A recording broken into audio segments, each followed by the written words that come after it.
નમસ્કાર મિત્રો, સ્વાગત છે તમારું ગીતાસ ટેસ્ટી કિચનમાં। આજે આપણે બનાવશું પૌષ્ટિક અને સ્વાદિષ્ટ પાલક રીંગણનું શાક। જો તમારા ઘરમાં પણ બાળકો ભાજી ન ખાતા હોય તો આ રીતે એકવાર શાક બનાવી જોજો, તમારા બાળકો આંગળા ચાટતા રહી જશે। તો ચાલો ફટાફટથી બનાવવાનું શરૂ કરીએ। સૌપ્રથમ મેં અહીંયા 250 ગ્રામ તાજી પાલક અને 3 નંગ રીંગણા લીધા છે, જેને મેં અહીંયા સારી રીતે ધોઈ લીધા છે। હવે રીંગણાને આપણે નાના ટુકડામાં કાપી લઈશું। અહીંયા ખાસ ધ્યાન રાખવાનું છે કે રીંગણાને કાપીને આપણે તરત જ પાણીમાં નાખી દઈશું, જેનાથી આપણા રીંગણા કાળા નહીં પડે।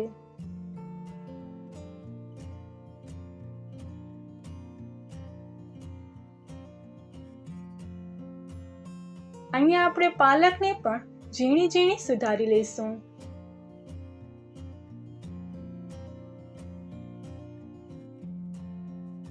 હવે આપણે ગેસ ચાલુ કરીશું અને એક કઢાઈમાં 2 મોટી ચમચી તેલને ગરમ કરવા માટે મૂકી દઈશું।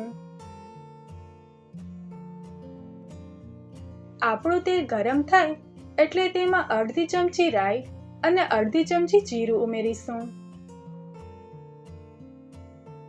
ત્યારબાદ તેમાં 2 ચમચી આદુ લસણની પેસ્ટ નાખીશું। અહીંયા આપણે લસણને થોડું સાતળી લઈશું, જેનાથી તેની કાચી ફ્લેવર નીકળી જાય અને એક સરસ સુગંધ આવવા લાગે। હવે આપણે તેમાં કાપેલા રીંગણાને ઉમેરીશું અને બરાબર રીતે મિક્સ કરી લઈશું।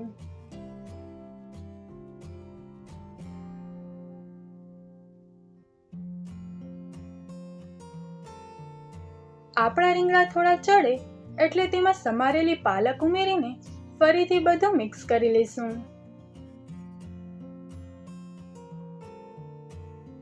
હવે ગેસની ફ્લેમને મીડિયમ રાખીને આપણે તેમાં મસાલા ઉમેરીશું।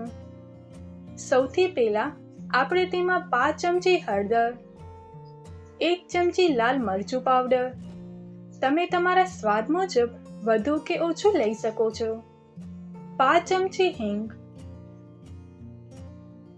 1 ચમચી ધાણા જીરું પાવડર અને સ્વાદ મુજબ મીઠું નાખીશું। હવે બધા જ મસાલાને શાક સાથે બરાબર મિક્સ કરીશું।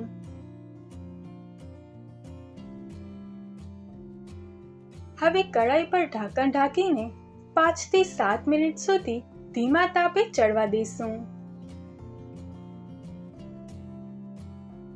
વચ્ચે વચ્ચે આપણે શાકને હલાવતા રહીશું, જેનાથી શાક નીચે ચોટે નહીં।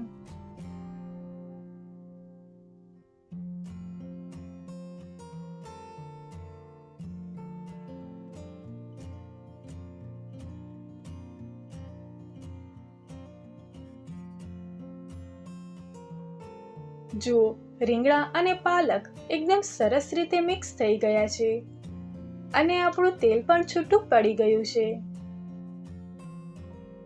જુઓ, આપણું પૌષ્ટિક અને સ્વાદિષ્ટ પાલક રીંગણનું શાક તૈયાર છે। હવે આપણે આ શાકને એક સર્વિંગ બાઉલમાં કાઢી લઈશું અને ઉપરથી થોડા તાજા લીલા ધાણા ભભરાવીશું। તમે આ શાકને ગરમા ગરમ રોટલી, પરોઠા કે બાજરીના રોટલા સાથે એન્જોય કરી શકો છો। જો તમને આજની રેસિપી ગમી હોય તો વિડીયોને લાઈક કરજો, તમારા ફેમિલી અને મિત્રો સાથે શેર કરજો અને આવી જ નવી રેસિપી જોવા માટે આપણી ચેનલ ગીતાસ ટેસ્ટી કિચનને સબસ્ક્રાઇબ કરવાનું ભૂલશો નહીં। Thanks for watching.